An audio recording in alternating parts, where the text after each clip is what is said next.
7.2 ሚሊዮን ልጆቻችን ትምህርት ቤት መግባት አለመቻላቸው በጣም ሊያሳስበን የሚገባ ጉዳይ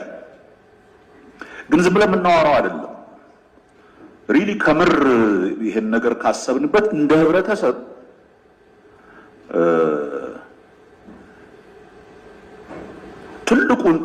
ትልቁ ይሄንን የሚያመጣብን ያለው ግጭቶች ናቸው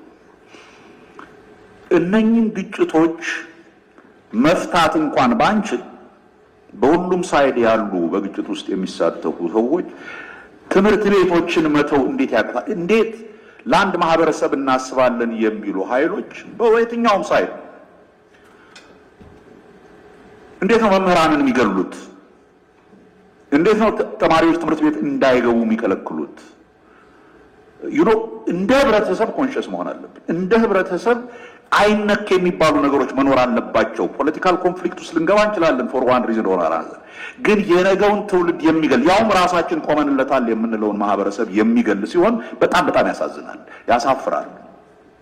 that's what we are doing ያደረግን ያለነው እሱን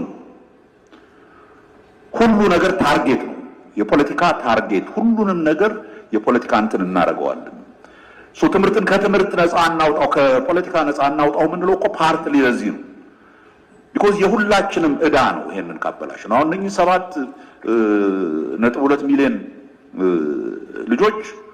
አንድም ተከበረ ምክር ቤት አባል እንዳሉት ምን ዋጋለው ብለው እየተሰደዱ ነው ማለት ነው ወይንም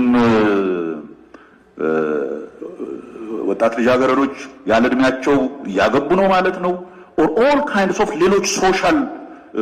ፕሮብሌሞች ነው ይዞ የሚመጣው ባንድ ላይ that's why እንደ ህብረተሰብ ነው ማለት መቻል አለብን ከፖለቲካ እንትን ውጪ whatever our political inclination whatever የኛ political inclination ምንም ይሁን ምን አንዳንድ ነገሮች ኖ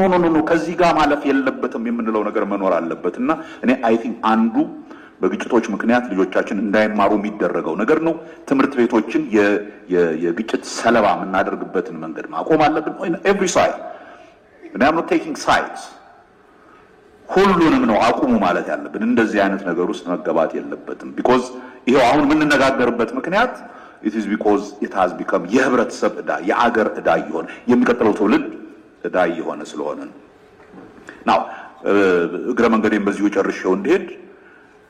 እነኚህን በአንድ ምክንያት ወይም በሌላ የተፈናቀሉ ተማሪዎች በአስቸኳይ ሁኔታ ትምህርት መስጠት የሚቻልበት መንገድ አለ ወይ ተብሎ የተጠየቀው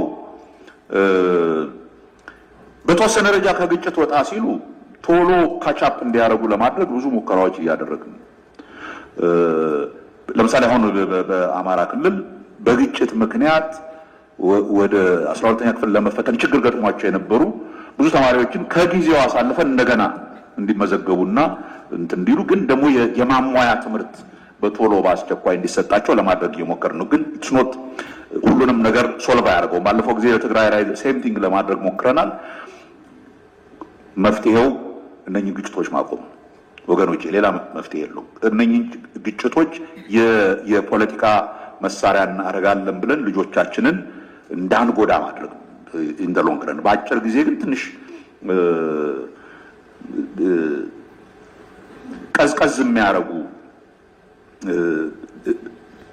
የሎንግ ተርም መጥፎነቱን ሊቀንሱ የሚችሉ እርምጃዎች መውሰድ መሞከር አለብን እየሞከርን ግን በአንድ መልኩ ወይም በሌላ ዘላቂው መፍትሄ ያኛው ነው ማለት ነው